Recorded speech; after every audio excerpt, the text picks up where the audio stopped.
I am joined on Metro Scene by Felicia Curry, and she is one of the actors in Death on the Nile, which is playing right now at Arena Stage until December 29th. Welcome to the show. Thank you so much for having me, Marvin. We Yeah, so this is pretty, appreciate it. yeah, and it was great seeing you after the play on opening night. It was so nice meeting You you were too. so It was, gracious. thank you. And it was nice. I love seeing folks dressed up after we do a play. It's lovely to see what people look like out of character too. So it was Yeah, yeah. nice to meet you out of character as Okay. well.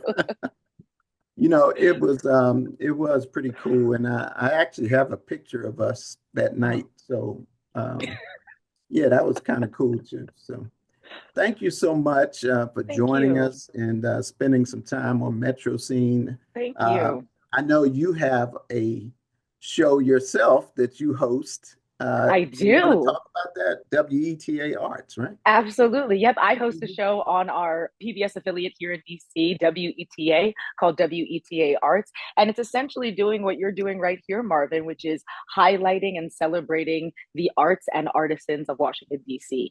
And I can tell how much you love this show, and I love my show the same way. I truly feel it's an honor to be able to interview artists in this way and get to hear about the art that they do, the passion they have for the art, and to get folks who are in our community to support them. We have so many artists in so many genres here in the city, and WETA Arts highlights and supports all of them. All right. So I know you have a lot of friends in the industry, Oh, you know and it. and some of them may be in this production, Oh, Death on the yeah. Nile. Oh, And yeah. let's get into that. Talking about Death on the I'm Nile, excited. it was adapted by Ken Ludwig, Yes, and who is from the from this book. community. And and Okay, and, he's and from Ken, this. who Oh once my again goodness. from the community. Yeah, isn't that something? Well, Hmm. it was a great book. I mean, the novel was excellent by Agatha Christie, which is Yes, one of the greatest novels, really. yes. And who done it? Hmm. Murder mystery, all that kind of stuff. And we don't want to spoil it too much I for was gonna say, folks, don't give anything away, you Marvin. know. But I tell you what, it was awesome. You guys did a great job. Thank you. Thank you. Armando did a great job, Yes, kind of our Poirot. taking us Yes, through because he kind of like tells the story for everybody. absolutely. And And and which is such a hard job in a theater piece to be the person who really narrates because mhm. they take us through the whole show. The audience really has to trust them. And Armando does it so beautifully. As soon as he opens his mouth with those first words, you as an audience member trust him and are ready to go with him on the journey. And what a journey it is he takes us on. I want to hire you to talk to Jackie and make her see sense. But I have told you, I am on holiday. We'll make an exception. All right, well, let's talk about your character. I Okay. remember when you first stepped out there on the stage, it was pretty awesome to see you for many reasons. And talk about that character and how it is being in that play. Sure. I think with any who done it, and Agatha Christie is so good at this, Ken is so good at adapting it. It is a cast of characters who are all in one place together. So you're supposed to feel something initially and immediately as soon as you see and meet these folks. And I think our good friend Annabelle Pennington is uh, the character that's supposed to throw you off a little bit without giving away too much. She is different from everyone else because she doesn't have an accent. I'll just say that. So already we've been introduced to the fact that she is a little bit different than everybody else that is on the boat. And she has come for a singular purpose. And again, don't want to give away too much, but I think she is a lot of fun. I think she adds a lot of levity to the show. Another thing that Ken is so good with, that mix of comedy and drama. We have that in the show, and I think Annabelle is part of that. And there she is. I'll see you tonight at dinner. Bye-bye. A lot Yeah. of people never read the book and they don't even know. Some people may not know the Nile, and the Yeah. fact that it's the Nile River in the Egypt area, right? So Yes. uh, Yes. So I think that to me is what makes it really interesting just from the beginning when you find that out. Oh, absolutely. So the gist of the book and of the adaptation is that a group of folks are going on a trip down the Nile to take back a sarcophagus, which has been on loan at a museum in London. And now these folks are taking the sarcophagus back to its home in Wadi Halfa. And so a group of, I will say, folks who have money. So when you see the folks, you can tell the only way they'd be able to go on this journey is because they have money. It's an expensive journey. They're on the ship with this very rare piece. So you can tell it is a group of folks who have money and are able to go on this trip. So everything is and looks extravagant. We first meet them at the London Museum where we're introduced to the sarcophagus and most of the players. And then we get to see them board the ship. They start at a hotel and then they board the ship. And so we get to see them as they get on to the ship. And once again, what we're seeing is a group of people who have money from different walks of life going on this trip down the Nile. And who do we meet? We meet the person who runs the museum in London. He's actually our guide on the ship, so he takes us around. We meet. Oh gosh, I don't want to tell you everybody because I'm giving away too much. But we meet Lynette and Simon and Jackie, who Jackie and Lynette have been good friends since childhood. I am Lynette's lawyer, which is one of the reasons I'm on the boat, need a little vacation. We meet a young woman named Rosalie, who's on the ship with her mother, Salome. We meet an actor from London who is just trying to get away. And then we meet the son of the curator of the art museum. Is that everybody? And of course, Poirot's friend, Colonel Race, Right. joins him on the ship, again, needing to get away. Yeah, they work well together, I thought. Oh, they work so well together. I mean, one of the great things I was saying to you before we jumped on here is that this is an incredible group of artists, both on the stage and off. We all developed, this sense of play and community right from the beginning of the rehearsal process. And I have to give a shout out to Hannah and to Rayan. Rayan's in casting, Hannah's the director, for putting together a group like this. One of the hardest things I think is getting a group together and creating relationships and bonds in a show when you don't necessarily know each other or haven't been around each other for a long time. But this group, I think, immediately clicked with each other. And so you're seeing these beautiful, deep, rich relationships that were mostly developed in the time that we were in the rehearsal room. As you said, there are some people that I knew and that knew each other in the show before we started. So those relationships are colored by that too. But it's just a great group. And again, have to give a shout out to the folks backstage because none of this is possible without the folks who are making the theater magic backstage. Yeah, even the designer, the costume designer, Oh, I saw yes. her the other night too. Yes. She's pretty awesome. They all, Uh, I mean, they all are. And again, you've said it, like every piece is designed. The costume designer, the wig designer, we have lighting, we have a beautiful soundscape happening in this show. We have fights. So there's a fight choreographer and an intimacy choreographer. So I mean, there is so much that goes into a piece like this. When you're doing, when you're doing a whodunit murder mystery, there are so mhm. many things that are layered on top. And of course, the set. The You have to come set, see the set though, folks. I'm yeah, gonna tell you a little bit, but can't I'm tell not gonna mu- tell you too much. it is You have to come see amazing. it for yourself. It's amazing. I was Yeah, really like, wow, this is amazing. And then the music even, the you music. know. I mean, it's beautiful. It almost feels cinematic is the word that I've been using Hmm. because you're Hmm. hearing sort of this underscore like you would hear it in a movie. Hitchcock came up a couple of times in our conversations during rehearsal as inspiration. So it has that feel to it.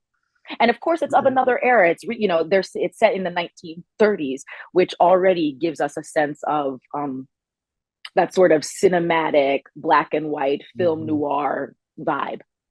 Yeah, it does. And interestingly enough, that's during the Depression, and Yes, all these rich folks, I was gonna say it doesn't look you like know, that on this boat. no. And in your character, I mean, you were just fantastic when you came out. I mean, I could just look at the audience, and everybody was like, "Who is this woman?" I mean, Oh, it was like everybody was just really into you when you came out. So you oh, definitely engaged the audience oh! when Thank you came you, out, and you did all the thank way you, through. You know, thank you. That and that means everybody that means a seemed to lot. enjoy you every time you came out. Oh, that means a lot. Thanks, So Marvin. I didn't know if Thank you you. knew that, but I just I wanted to share didn't that. know that, You so know. thank you. Yeah, Thank you. and you were very refreshing coming out there. And Thank you. at the end, I won't say, but you know that was kind of cool too. Yeah. At the end. So, did you enjoy this? I mean, it seemed like you enjoyed it just as much as we did. Oh, absolutely. I mean, this is gonna sound crazy, but I love a good murder mystery. I'm one of those people who's watching the reality TV that's about crime. I do Hmm. that very often, so I'm very interested in the idea of how do we figure out what happened.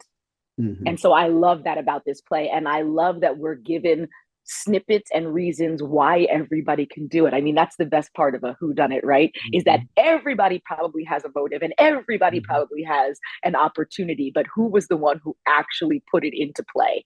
And so I love that even Annabelle, as bright and bubbly and fun as she is, Hmm. maybe there's a maybe there's a motive, maybe there's an Hmm. opportunity, and so I love playing the duality of that 100%. And I love watching the audience clocking different folks, Hmm. seeing whether they did it. I love watching Armando and Jamil go through the pieces of evidence. Hmm. Um, I found myself enjoying watching, being an observer as Annabelle on the ship as much as I've enjoyed my interactions with folks. Um, Hmm. and that's really special. Yeah, at one point I thought it was you too, but we won't go into that. uh, and at one point I thought you might be the one to die. I don't know. I mean, we Exactly. I don't mean, even know that part unless you and read the book. unless So, you read the book, right? And Mhm. I know there's folks coming in who have read the book who already have an Mhm. idea of what happened. But I do love hearing, even from groups who seem to have know the information about the book, who are surprised when things happen. It's so interesting to watch, and that is the mark of, you know, great people on stage, a great director, a great script, Mhm. is allowing us the opportunity to still create that surprise in people who may know the story very well. Next time I go on a cruise, I'm going to be paying attention too. Put it, you should. Me too. You know, I'm after looking for seeing that. everything. I'm gonna be like looking at the waiter, you And that's know. and you're saying the thing that I hope people are doing in the play. You know, our eyes are always meant to be watching the folks who are having conversation, but I think in any good who done it, you should be watching the people who may not be saying anything. You should Mhm. be taking a look at all of the little things that are happening throughout the play. So if you've already seen the show, you should probably come back and see what you missed. Yeah. Uh, and one thing, Murder on the Orient Express, Yes. that was something that a lot of people love too. And this is right up there, Yes. I mean, it's Well, and we love Poirot. Again, we have a relationship with him, and Mhm. that's whether you read the books or not. I think there's just something about this character that as soon as you see him, as soon as you hear him, you immediately trust him. Yes, that's the You word. just It's the it, trust thing. It's Yeah. the trust. You Yeah. trust that you're going to be safe on this journey with him. You trust that he's going to figure it all out. Um, yeah, which just Yeah. makes it so exciting. He's like one of my favorite people, Columbo. You And know? now I used to love Columbo. Yeah. Oh He was yes. kind of like that too. Oh I yes. trusted him, You trusted him, right? Yeah. You trusted him. So, It just, you knew that whatever he said, you're like, okay, you're right. He did see that. mhm. Okay. And then as you're picking up things, he's already saying it. You really are in these stories going on the journey with him. He never Mhm. lets you yeah, he never lets you like get ahead of him. He never takes you off track. He's like, don't worry, I got you and I'm gonna take you on the journey. If you just stay with Mhm. me and listen, I promise. I promise I will get you to the end And safely. people are going to fall in love with these characters. Just Oh yeah. great character Oh development. yeah. Just unbelievable. Really, across So, the board. It's such a good yeah. company. Mhm. It's such a good Well, we're going to company. take a quick break and we're going to come back and talk more about you and your Oh, career in okay. acting, Felicia Curry. So don't go away.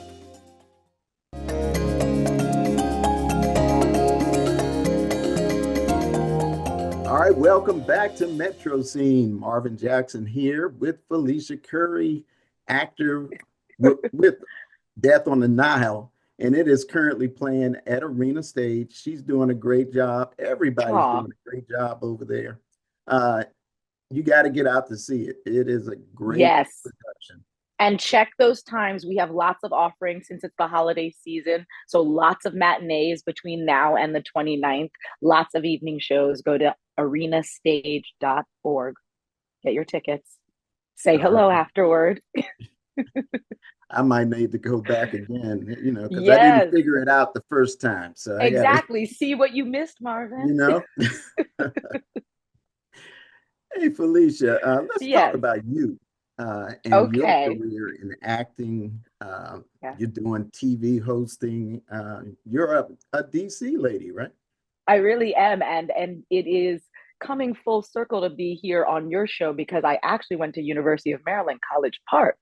Oh, wow. So Prince George's County was my stomping ground for a There you long go. time, and my degree is in journalism. So, hosting the show is really a marrying of two things that I really didn't think would ever necessarily come together. I've always been a performer. I've been a performer since I was younger. Wasn't sure what that was going to mean as an adult, and I'm proud to say that I've been a working performer for quite some time. But when this opportunity at WETA Arts came up, it was sort of like, oh my gosh, this thing that I really had an affinity for in college, but knew that I wanted to be a performer. I always knew that. And so I didn't know how this other thing would fit in my life.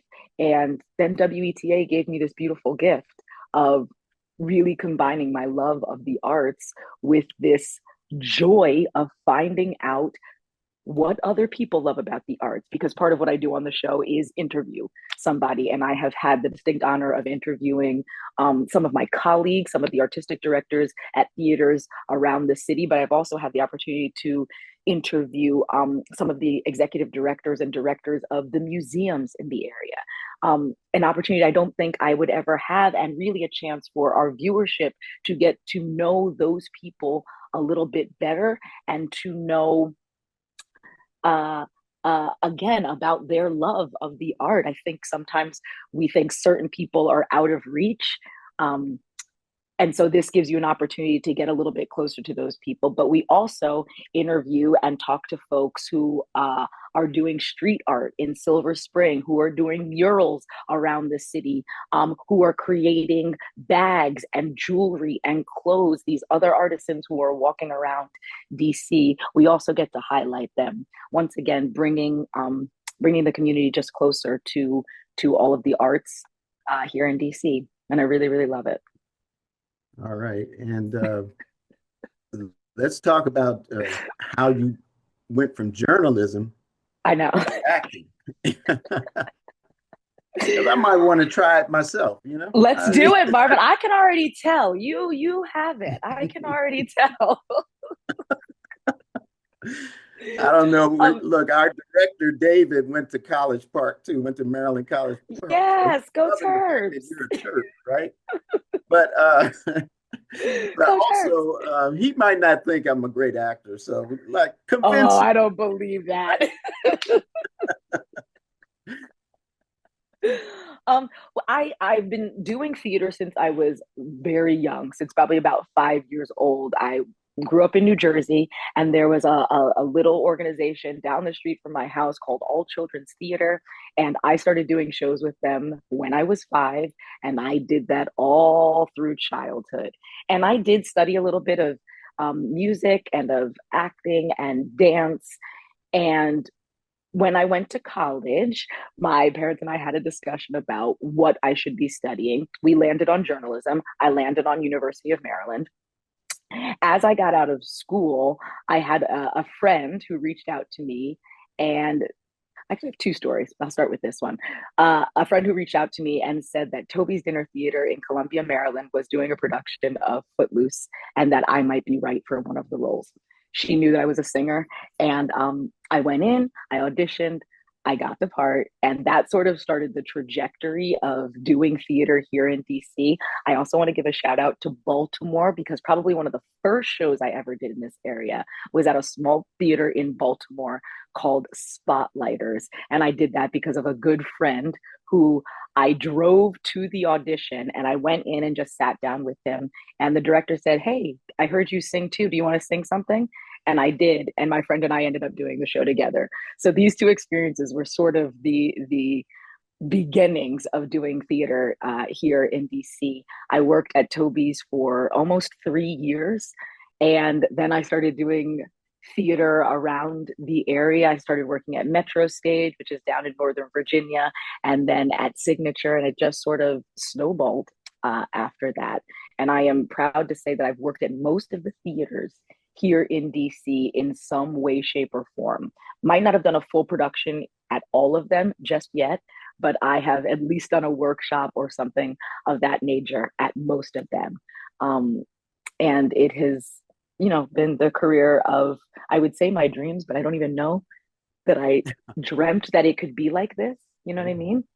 Yeah. So I've been really, really blessed in that Mhm. sense. And Yeah, you may have more things that you don't want to even imagine now that you I might. know exactly So, that you know, DC has given me that, just that anything that I want to do is mhm. possible.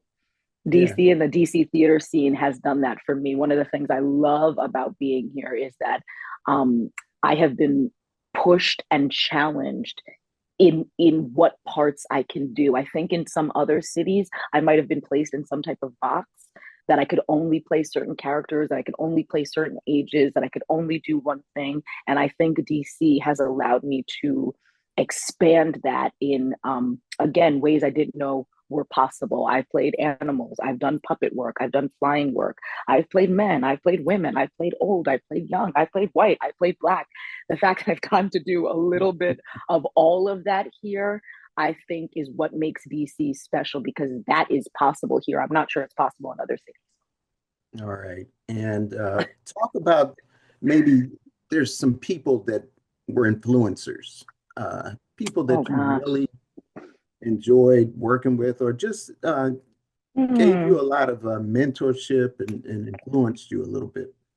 Oh yeah. Oh my gosh. There's so many. I had a guidance counselor in I want to say I'm going to say middle school or high school, named Mrs. Clark, who actually happens to be the aunt of one of my really good friends. And she always supported me. She supported just my singing. She knew how much I loved to sing, and she actually got me into pageantry, which helped pay for college, which was so helpful. I had band teachers and choir teachers in middle school and high school who just constantly were telling me, um, supporting me. I was going to say telling me how good I was. That probably was part of it, but more than that, they were giving me the opportunity to do the thing that I loved. And they supported that, and they wanted to give me more opportunities to do that thing. And that was invaluable. Just being given the opportunity was such a gift. In college, I had a professor named Scott Reese. He's still a very, very good friend. Again, I didn't study theater in college, but Scott let me be part of the program anyway, because he knew how much I loved it. He was so influential in developing this idea of storytelling through the music, which is something that I base everything on, especially when I'm doing musical theater. But I think even when I'm doing a straight play, there's a musicality to it, and that we want to, lean into that and dig into that. And that was given to me by Scott. Scott was also a director of mine. Once I got out of college, he gave me the opportunity to understudy Montego Glover, who did Once on This Island at Roundhouse Theater many, many years ago, and which was a huge opportunity for me at the time. And Montego and I just had the opportunity to work together again. So, who is also a mentor, also someone who's in the business, Tony nominated. We worked on Into the Woods together on Broadway.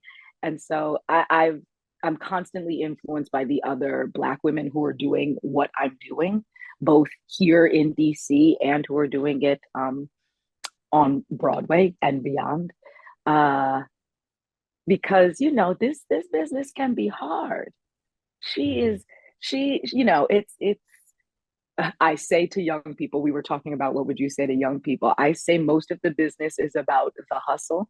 It's about the audition to get to the next thing and not necessarily the thing that you're doing, which is so true. So if you don't have a love for the audition process or a love for the rehearsal process, it's going to be hard to maintain in this business, because that's most of it. Do you know what I mean? You're going to be doing that so much more than you're going to be doing the performing piece of it. Right. So you really do have to find a love and admiration for the work part of it, which I've always had. Well, thanks so much. We appreciate you being on, and we have Thank a love and you. admiration for you and that whole cast over there, Death on the Nile at Arena Stage. And it's going until December 29th, right? Yes, going until December 29th. Yeah. Come out and see us. All right. And you can go on arenastage.org and catch all the information and all that good stuff. So thanks so much again. Thank you, Marvin. And people check her out also on WETA Arts, right? Yes. Yep. WETA.org/arts. All right. Okay. And we'll see you next time on Metro Scene. Take care, everybody.